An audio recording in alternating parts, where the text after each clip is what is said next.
Onivia, League of Legends highlights. And will be the Akali, it looks like, as the answer.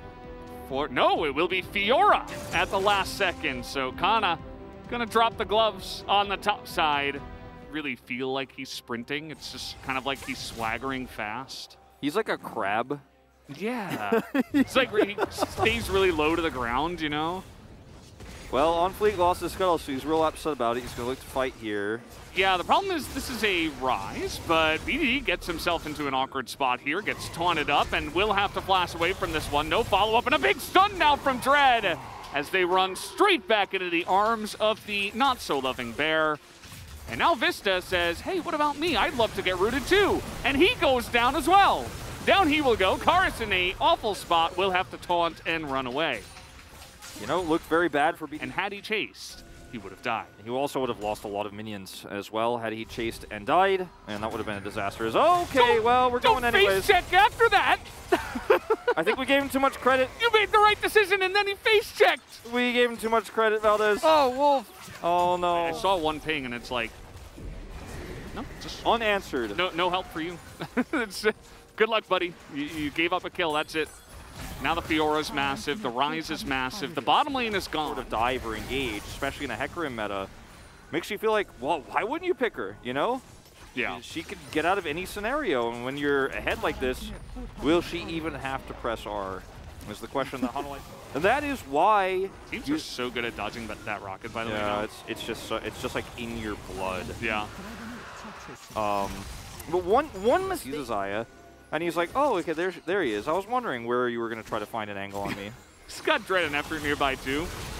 As that's a big engage. The Galio gets it done, finally. As, you know, Xayah can disengage, but nobody else can, really. Dread, though, turning it around. As Xayah still alive, Kana and BDD are diving the turret. And that is how far ahead they are at this point in time. Dudu desperately trying to make something of it. But he is just going to ult and run away. Kana with the red buff, just going to get a one-tap onto the Renata Glask, and a good engage, a nice little last-ditch effort and attempt from the side of Hanwha Esports. But Nongshim come ahead at the end of the day. Yeah, they knew where On Fleek was, so it made it pretty easy to plan ahead because of that control ward that was dropped there from Ghost. He sees where he is, he has his R button, and he holds it for a really long time. As you mentioned, he had bodyguards with him, he was safe there. And even though it wasn't through the Jinx, if you're targeting the Fiora, then Xayah does free damage. No ult available here for Kana, but he still is able to chunk down Dudu with the riposte underneath that. But has he gone too deep? That is the question. With no ultimate available here, he's still trying to get on in there, but with the taunt, it should be enough. And they do expend everything to get Kana, but this will be Ocean Soul over to the side of Nongshim. You can see the YouTube thumbnails now. Has Kana gone too far? Look at the block here from Effort on the Jinx rocket, something you mentioned earlier. Just so ready for it. His whole job was to... And so it's going to be up to On Fleek, just kind of poking his head in, trying to get some vision down slowly with his team. This is what you have to do as Hanwha Life now, is they're trying to get on top of Ghost here. No flash available just yet. Has to go for the Feather Storm. There's the taunt, and there is the damage. Down goes Ghost. And now we'll see if Nongshim can win 4v5, as was the question earlier. Samdi gets extremely low, but the bailout is there. And he is going to go down, and now Dread is extremely tanky, and BDD's got full health.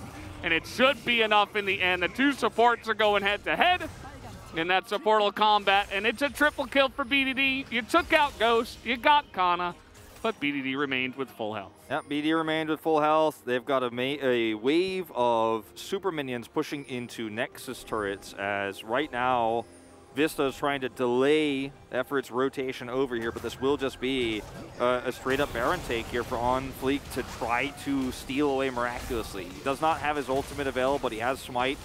So, good luck is all I can say to you. Man on a horse. Man who is a horse. Actually, yeah. Man who's controlling a horse. Man, not a man, but a horse instead. I think On Fleek is taller in real life than Hecarim is on the Rift, but he's trying to get in there. Karis is here. Yeah, I mean, the damage not really there, but the turn is amazing. They get on top of On Fleek, but he's quite tanky. Big defensive taunt comes in from Karis to buy them some time, but it's still 5 members of Nongshim And Tryndamere Dudu here has to stay in the base to try to clear out the minions. Inhibitor respawned. I think he could rush over here. This is not a free Baron by any means for Nongshim here, as OnFleek's once again in position, ultimate available. The ultimate, if he goes for it, it will be the biggest Hail Mary, but they immediately just take him down, and Karis is alone in there. Has a stopwatch and a dream. Kana is just ripping through the right side of Hanwha Life Esports' comp. As the root will go down onto Samdi, they will take him out as well. And that should do it for this game. Kana is gigantic at this moment in time, and they can just push to end it with the Baron buff. Yep. Chasing down that Tryndamere, autoing an inhibitor casually on his way through. You know the anime run where you hold the sword behind you? Like, he's just like slapping the inhibitor on his way forward as he's running through. Naruto run? Yeah. This one is all over. Double turret deny. I love it, Dudu. That's the way to go out. You go down fighting, and they did. You know, Hanwha Life gave it their best effort, but Nongshim were the better team tonight, and that is going to be the 2-0 with some nice shenanigans and hullabaloo at the end of the game. As Vista will be taken out, but he bails himself out. BDD does go down. 4-0-9 at the end. You know, picked up PUG in game one. Guys? Gotta kill the Nexus. There is a jinx. There's a jinx in this game. Kana's like, no, I'll put an end to that. There's no jinx. Don't worry about it. The jinx is no longer available. Okay, that is what we have learned. And they're not going to kill Samdi, but they will take down the Nexus and the 2-0. BDD was 4-0-9 at the end of that game.